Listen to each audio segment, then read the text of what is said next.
geste pour les jeunes précaires ou modestes de moins de 25 ans. 800 000 d'entre eux recevront une aide de 200 € le mois prochain. C'est l'une des annonces d'Édouard Philippe cet après-midi devant les sénateurs. Le Premier ministre annonce aussi un report du déconfinement à Mayotte car le virus y est trop actif. Pour les voyages outre-mer, il faudra aussi patienter. L'interdiction de se rendre dans les dom-toms est maintenue au-delà du 11 mai, sauf motif impérieux.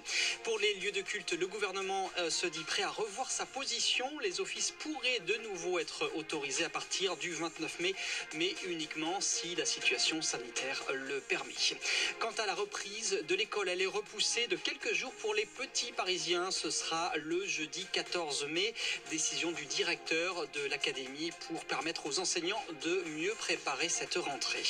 Emmanuel Macron annonce, lui, que la France va contribuer à l'initiative internationale pour la recherche d'un vaccin et d'un traitement contre le coronavirus. La France va pour cela débloquer 500 millions d'euros. Le chef de l'État a participé aujourd'hui à une conférence en ligne des donateurs de l'Union européenne.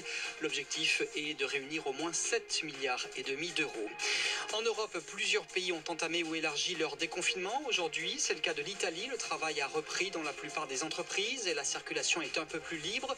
En Allemagne, des écoles ont rouvert dans les Länder. En Espagne, les petits commerces comme les coiffeurs peuvent désormais recevoir des clients uniquement sur rendez-vous et individuellement. Et puis en Autriche, les restrictions de déplacement sont levées depuis ce matin. France Info. Et tout est plus clair.